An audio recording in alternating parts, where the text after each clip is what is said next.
Death, the finale. Hello guys, so I know it might sound a little bit grim calling this the finale, but it's because I made a series of videos before on my channel that I did delete, 3 in total, that I talked about death in them. So this is why I'm calling it the finale. This should be the last time. I'm doing this just to honor somebody that I didn't really know the person, but it's kind of somebody in our community, so just to honor them. Let's just get to the subject matter, okay? Death is a hard subject. It's a hard thing to face. It's tough to lose somebody you once knew. I heard this quote, and it was from a funeral or something, that instead of focusing on the loss of the person or how that they're gone now, you celebrate how they lived. This is not meant to quash your suffering or to ignore it, completely put it away, but it can help to redirect some of that energy into the positive moments that you have with that person. And it's okay to cry, right? It's okay to cry. I also heard this thing, they were talking about that grieving is the highest form of love, or it shows love for a person. So when you're holding back those tears, you're not letting your love for that person out, and that person will always be there with you. They'll always be there with you, guiding you, just helping you, right? I'm not saying don't grieve, but you shouldn't let your grieving turn into self-harm or anything like that. Focus on how the person would like you to feel and would like you to mourn them, The person who you love dearly that you lost wants the best for you, right? Don't harm yourself as a result of grieving, because the person would not have wanted that for you, right? Just keep your memories of them. Don't let them fade away. Don't try to suppress any of your emotions that you had about the person. And even if this is a person that you were not in good standing with, you can at least be sympathetic to the fact that they died. We are all humans at the end of the day, and we all fear this happening to us, So it doesn't look good when you celebrate it happening to somebody just because you didn't like the person, right? Give yourself time to heal, okay? There are things that are not death terrible, such as heartbreak, right? That take a long time to heal from. So give yourself time to heal. If that takes so long to heal from, why not death, right? So just give yourself time and space and grace to heal. Don't force yourself to up and do anything. If anybody in your life is forcing you to up and do anything, you need to put your foot down and say, hey, I can't do this right now, Don't just listen to them, right? And if it's that bad, then the person is not for you, right?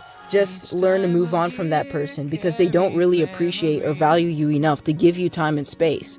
Right? When you're grieving something, you want to do everything you can to cope. If that's for you, eat ice cream, just do it, because it's about you getting out of that state, right? The focus is for you to gather your feelings together and just kind of feel less of the pain, right? So do whatever you need to feel less of the pain, except self-harm. That's not even going to heal you. That's just going to make you feel more pain. So if there's something like you just want to splurge a little bit or something, just do that just to help yourself heal, right? Just make sure you don't get too obsessive with it. Do it in a way that you're going to enjoy it. But one thing that I've seen that helps, and this is just kind of weird, is going out and taking a walk.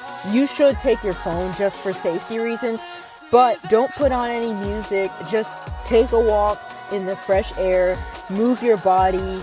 I don't know what it is, but it's just therapeutic for me. It helped. I wasn't grieving a death, but it helped me when I was in a bad state. And I don't know what it is, but it's just really good for you. But yeah, turn off the music. You can be praying. You can be talking out loud, reminiscing about your times with the person. It might look weird or feel stupid. And yeah, music can clog your brain and kind of limit your ability to connect with God. So you don't want to always have it on when your intention is to pray, right? So just turn off the music and just go and take a little bit of a walk. I promise it actually helps you to feel better, right? Go to people who will comfort you. Don't just go to random acquaintances or random people that you barely know that well with your problems. because they might brush you off, right? And some people, even that you know well, you have to pick the right people to tell your problems to. If you're over explaining yourself, the person like can't understand you or just doesn't want to understand you, and that's not going to be good for you during a vulnerable time like this. So go to somebody who makes you feel comfortable with your pain, not just anyone, and definitely not everyone, right? If you're gonna do this, make sure that you're sharing things on your own terms. If you see the person is being pushy or just seems a bit off or rude when you approach them, even if it is like the perfect person to pick, don't go to them, okay? Because you don't need any more pain than what you're currently dealing with. If somebody that you know is not able to do it for you, then just go to therapy, okay? Don't subject yourself to, oh, because I know them, therefore I have to go to them. Okay, because that doesn't always work. And if you know somebody who's grieving, give them time and space. Don't just expect them to be up and ready.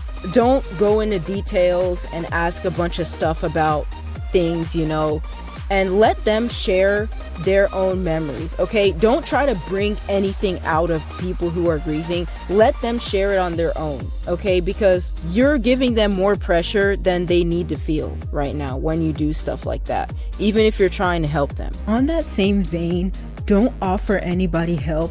Let them ask you for help, right? Even though it might seem that, oh, like I'm just trying to be a good person and help them, majority of the time they know when they need the help. You can reach out without sounding like this kind of person who thinks that the person doesn't understand that they need help.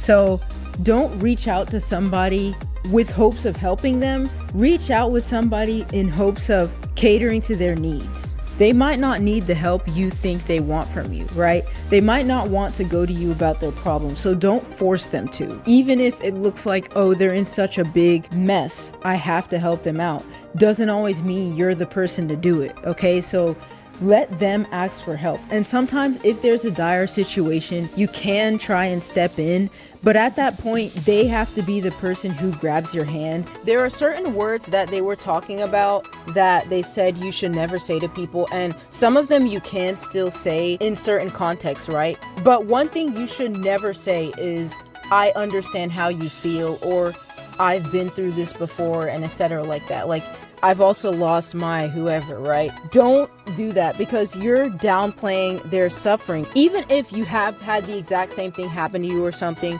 when you try to push your own experience onto other people, you're belittling their own. Like they were saying, everybody grieves differently. Everybody has different connections to people, right? You may not feel as closely connected to your sibling as they were to theirs or something like that, right? So you can't just be like, because I lost the same kind of relative, therefore I can relate to the person. You shouldn't focus on relating to the person, but instead understanding how they feel. You shouldn't focus on leveling their grievance with yours, but understanding their grievance, okay? Don't step into somebody's life during their grieving process if you don't plan to stay in it. A lot of people will just come around for the funeral just to support and do whatever, but if you are not really a close friend to that person, then you're not really going to help them by coming, because grieving is continual. It's not just something that after the funeral or after the event it's over, right? You're going to continue grieving. You're going to continue thinking about that person. They need you there by their side while they're still thinking about these things and processing these things, right? And if you know you can't be there, if you know that the person has aggravated you and you're not willing to show up and be good to that person, don't show up. It's better for you to not show up than just be fake for the sake of grieving. That's why it's important that you have real friends, not just a bunch of people that you only care about them because you know them from somewhere, but actually have real connections with people. And there's a difference between being an acquaintance and just seeing somebody around, you know? So you have to know the difference. And if you're gonna attend somebody's funeral, you should also be present in their life as well. And let them cry, let them get their emotions out. And again, you don't want to be the person who suppresses them by trying to force them to do anything, right? Even if you think, oh, talking about it will help, you forcing them to talk about it will not help them. And I said this isn't even just about grieving. This is about in general, right? If you have anything paining you, even if it's not paining you, nobody should be forcing you to talk about it, okay?